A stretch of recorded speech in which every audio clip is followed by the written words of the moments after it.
Last year, voters in Woodland Park, Colorado, voted in an extremely conservative school board. And now some of them are having some regrets. So why would they have regrets? Well, it turns out when this MAGA school board got into power, they made some changes that were controversial. Woodland Park, apparently, according to NBC News, is now the first and only district in the country to adopt some new standards called the American Birthright Social Studies Standard, which is, again, incredibly controversial. Now, this was created by a right-wing advocacy group whose big warning is that your liberty is being slowly whittled away, steadily whittled away. Ah, yes. So now, before we get into the parents, what is the American Birthright Social Studies Standard and why is it so controversial? Well, according to the people who created it, it is a general framework that focuses on inculcating 4 basic disciplines: history, geography, civics, and economics. Well, okay, so far, totally fine. Oh, but then they go into saying it's those 4 basic disciplines which are free from ideological revisionism to craft curricula that transmits the teaching of American principles and practices, as well as the key tenets of Western civilization more broadly, to students. What Western civilization? Are we? Is that what we're talking about? Uh-oh. There's more. These standards resolutely reject the teaching of critical race theory, of course, action civics, civic engagement theories, and other methods of social studies instruction that substitute vocational training in progressive activism for classroom instruction and actively promote disaffection from our country. Sounds a lot like indoctrinating into America's 100% great. It's always been great. It's never done anything wrong in its entire existence. America. Or should I say? USA, USA, USA. But wait, admitting the faults of our country, the bad things that we had, the black marks in our past, is the best way of actually not repeating those terrible things. But, apparently, they don't want to not repeat those things. Interesting. Now, according to the National Council for the Social Studies, they warned that if implemented in schools, these suggested standards and other methods of social studies, would have damaging and lasting effects in the civic knowledge of students and their capacity to engage in civic reason and deliberation. So, basically, American Birthright Social Studies standards would be more harmful, damaging and lasting effects on the civic knowledge of students and capacity to engage in civic reasoning and deliberation. Now, the the National Council for the Social Studies also says that we view these suggested standards as an attempt to return to a time when the United States social studies classrooms presented a single narrative of U.S. and Western history that glorified selected aspects of history while minimizing the experiences, contributions, and perspectives of indigenous peoples, people of color, women, the LGBTQIA plus community, the working class, and countless others. Gee, I wonder why they would want to do that. I wondered why they would want to just eliminate all those voices. Could it be white nationalism? Yes, this is white nationalism. A Colorado school board in Woodland Park has adopted white nationalism as their social studies standards.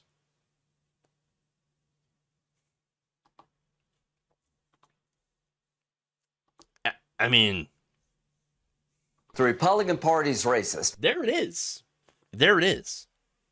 Party itself, those people, those extremists that were voted into the school board, this is one of the things that they did. Now, the National Council for the Social Studies also continues by saying the writers of the suggested standards use outdated language, have a clear political motive, and promote content and approaches to social studies and history education that do not align with those recommended by experts in social studies content areas.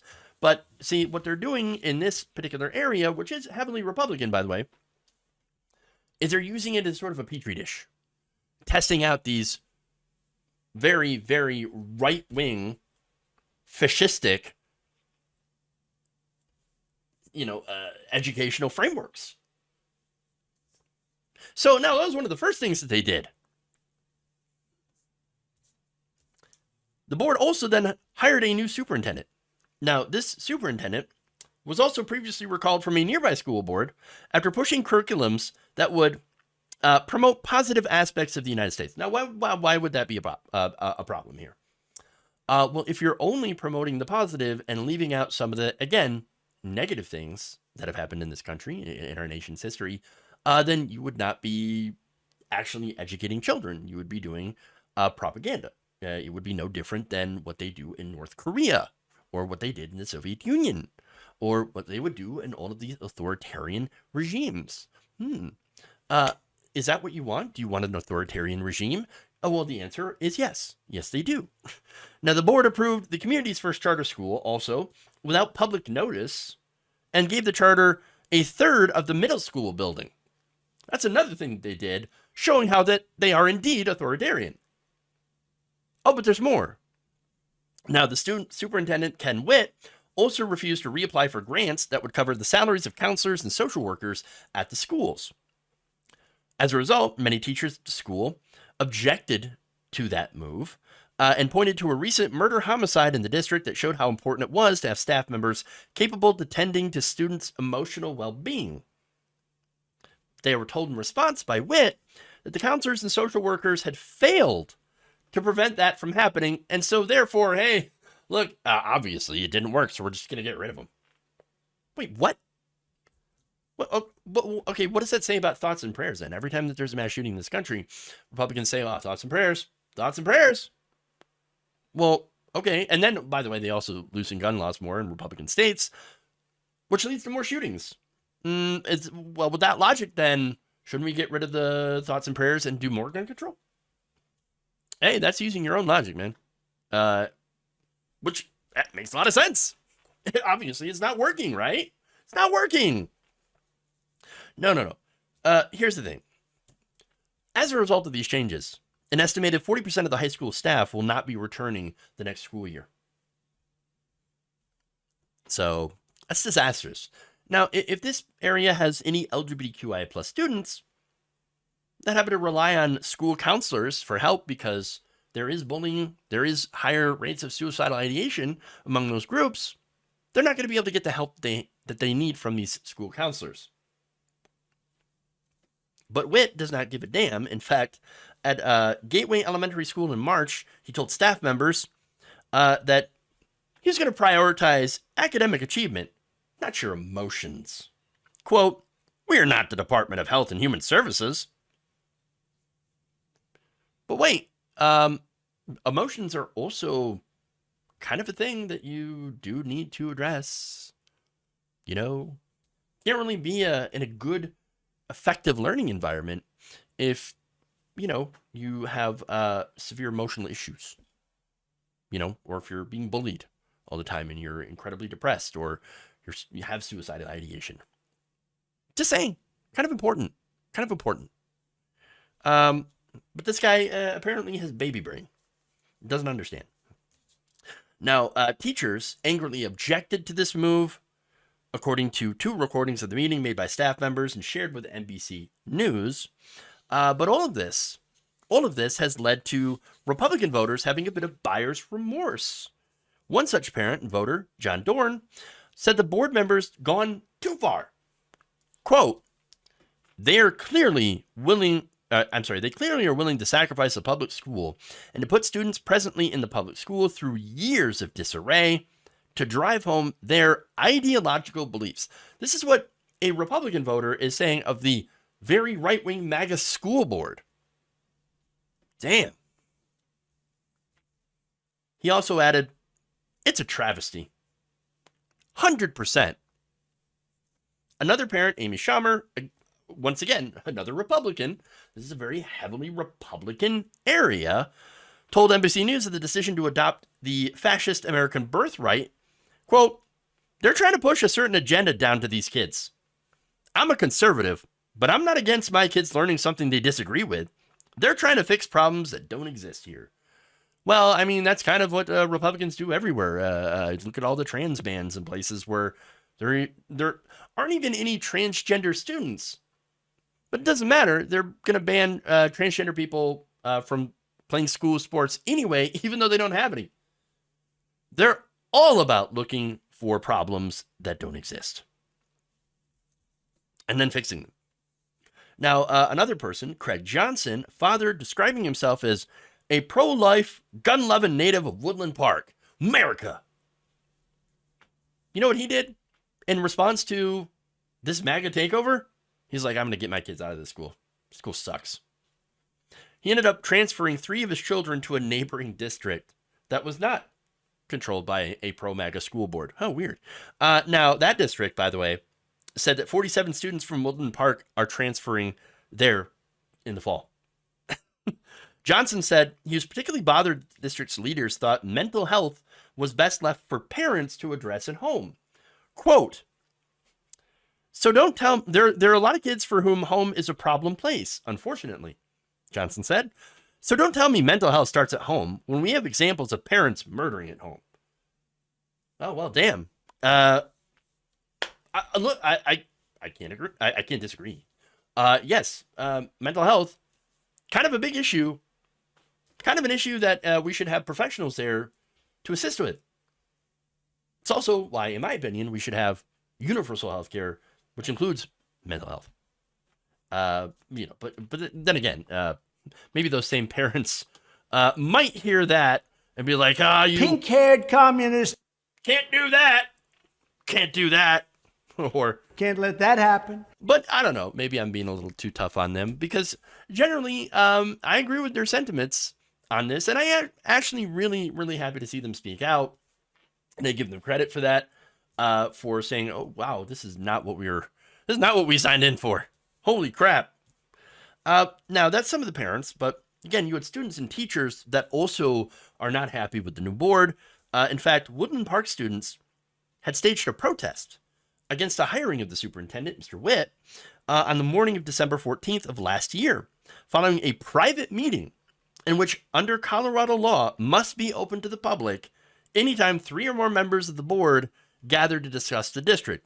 In that case, there were 3 or more members of the board. 2 days later, they made the decision to hire Witt, but would not allow for this to be public. Now, there's, security camera footage, which right now they refuse to have it released, citing security concerns. Oh, yes. In fact, the district argued in response to a mother's lawsuit that the conversation was of a personal nature. Now, Teller County District Court Judge Scott Sells disagreed and said that he found it troubling the lack of transparency by the school board and the school district itself. Sells ordered the video to be released publicly, but the district has appealed and the case is currently pending. Now, the massive, massive lack of transparency. You can see that. And look, as a result, I told you 40% of the staff will not be returning. You have a lot of teachers. You have a lot of officials that have either quit or been terminated as a result of this school board and this massive MAGA takeover. Well, how did that happen? Well, it happened because, people really generally don't focus on school board meetings. And there's been a very focused effort by the right wing to take over these school boards and then to use them as places where they can attempt to indoctrinate students. That's what it's about. They're coming in, they're gunning, education, rules, they're turning public schools into charter schools, they're pushing right-wing ideology onto the students. And even though there are Republicans who voted for these board members, now they're like, wait a minute, no, oh my God, what have I done? This is not what I voted for, but it is. It is, unfortunately. So, I mean, that's the result of your vote. Now, that said, these board members have shown that they don't care about transparency, so maybe they were playing hide the ball. And there are also, by the way, you know, think tanks and groups that have come up with some pretty Orwellian language in order to hide their actual objectives. So a lot of people don't really understand, oh, patriotic education. No, it just teaches that America is great. I love America. Well, America good. Okay, yeah, teach your kids that America's good. And then what do they get from that? Fascist education. They don't understand what the agenda is until it's revealed, until it's put into practice. And by then, it might be too late. That said, I am also probably, you know, I'm also mostly convinced that there are a lot of voters that did know exactly what they were voting for, what they were getting into, and if given the chance, would gladly do so again. But then again, residents of Woodland Park, Colorado, you could prove me wrong in the next election by booting these, you know, fascist MAGA chuds out and restoring them with sane members who actually want to give children a good education, teach them facts.